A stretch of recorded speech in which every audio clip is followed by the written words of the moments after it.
Père d'amour, de grâce et de miséricorde, je te prie dans le nom de Jésus de faire en sorte que je sois prêt à boire du nouveau avec mon Seigneur, mon Sauveur, dans ton royaume éternel, lorsque le moment sera venu.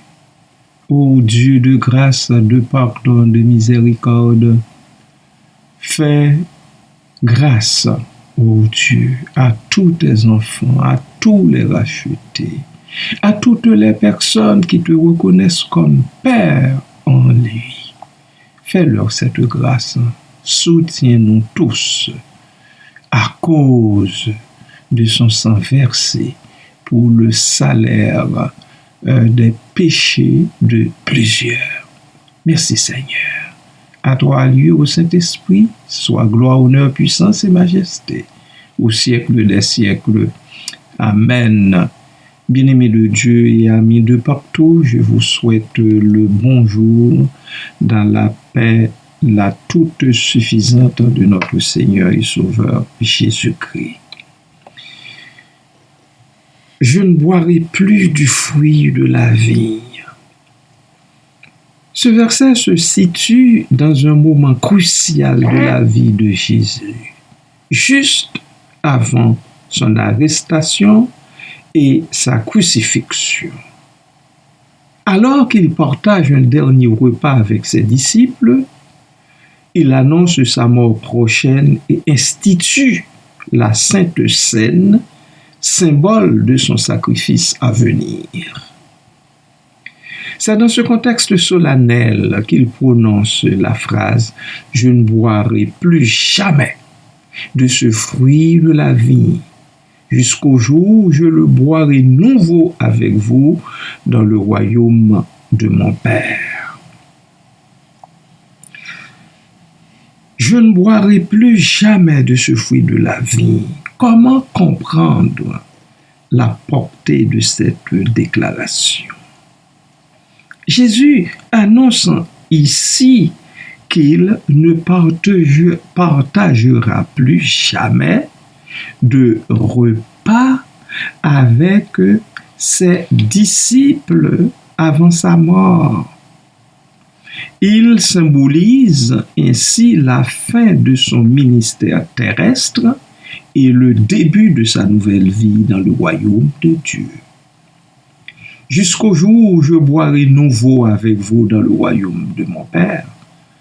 Eh bien, cette phrase annonce la résurrection de Jésus et son retour dans le royaume de Dieu. Elle symbolise également la communion éternelle que Jésus aura avec ses disciples dans la gloire. Alléluia! Gloire à toi, Seigneur. Voilà un verset qui nous invite à réfléchir sur plusieurs points. Sur les points les plus importants quant à la vie dans l'au-delà. Le sacrifice de Jésus qui a donné sa vie pour sauver les humains dont je suis le premier. Son sacrifice est un acte d'amour inconditionnel. La résurrection de Jésus, Jésus a ressuscité des morts et a vaincu la puissance du péché. Il est vivant et il intercède pour nous auprès du Père. Le royaume de Dieu, quant à lui, est une réalité présente et future. Présente et future, que tous le sachent. C'est un lieu de paix, de joie et d'amour où Dieu règne en maître. La communion éternelle avec Dieu, Jésus nous offre la possibilité de vivre à cette communion éternelle et avec Dieu et avec les autres croyants. Mais il importe de soigner d'abord notre relation avec le Père par le truchement de son Fils aimant. Dès lors, nous disons torrent d'amour et de grâce, l'amour du Sauveur en croix.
Bien-aimés du Seigneur et amis, ce verset nous appelle à avoir foi en la résurrection de Jésus et à espérer la vie éternelle dans le royaume de Dieu.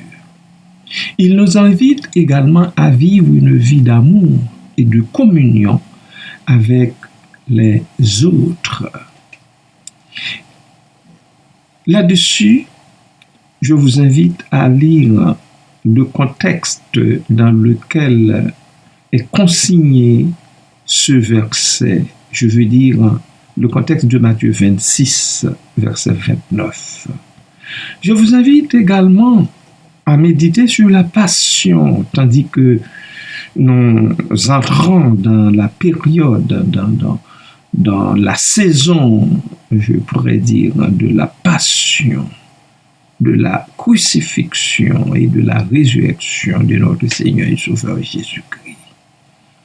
Réfléchissez à la place de la scène dans votre vie de foi.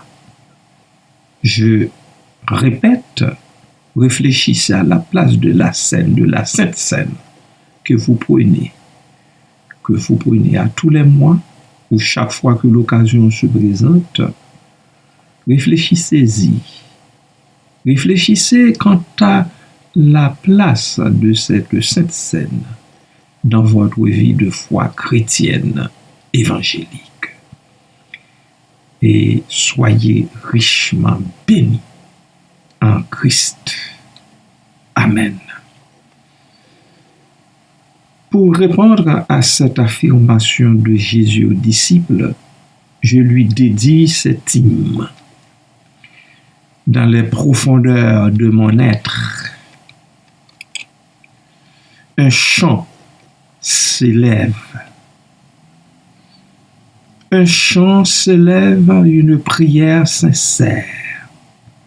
Un hymne dédié à celui qui a dit « Il est accompli, tout est fini ». Sur la croix, le Fils de Dieu a donné sa vie, un sacrifice suprême pour l'humanité meurtrie. Et parmi les paroles qu'il a prononcées, un verset brille d'une lueur sacrée. Je ne boirai plus jamais de ce fruit de la vigne, jusqu'au jour où je le boirai nouveau aux divines lignes, avec vous dans le royaume, en mon Père béni. Un festin éternel, une communion infinie. Ce verset résonne dans mon cœur. Il évoque l'espoir et la douceur. Le jour viendra où nous serons réunis dans les cieux auprès de notre Père chéri.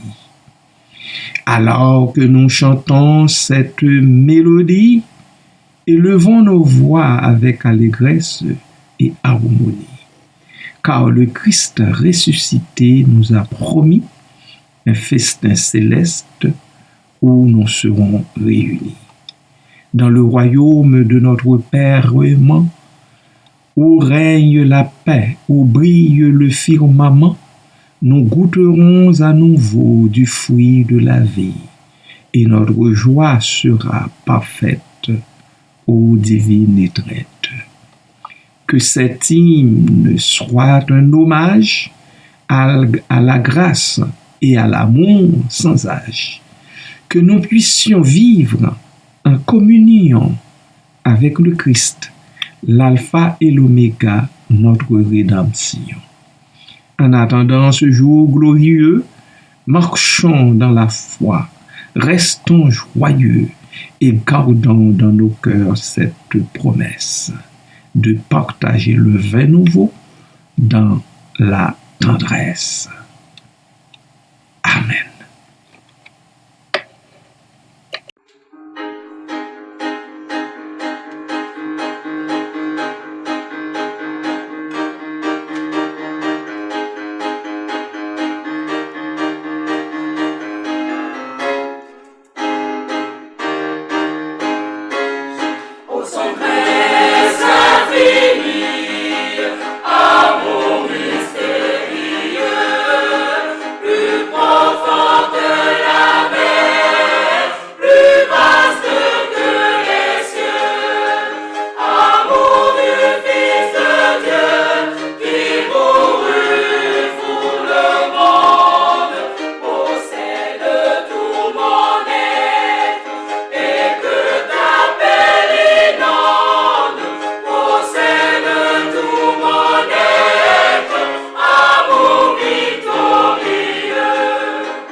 Amen.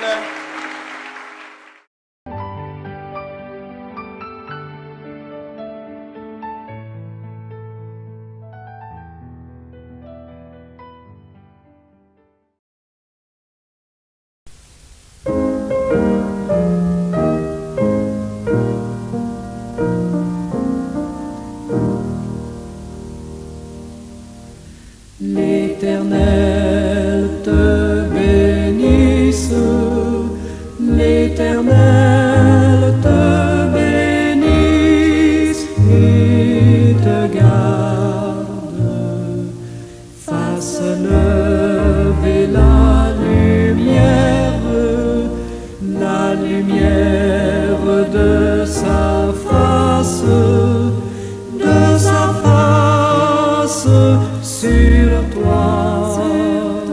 sur toi, use de grâce envers toi et te donne la paix, et te donne la paix.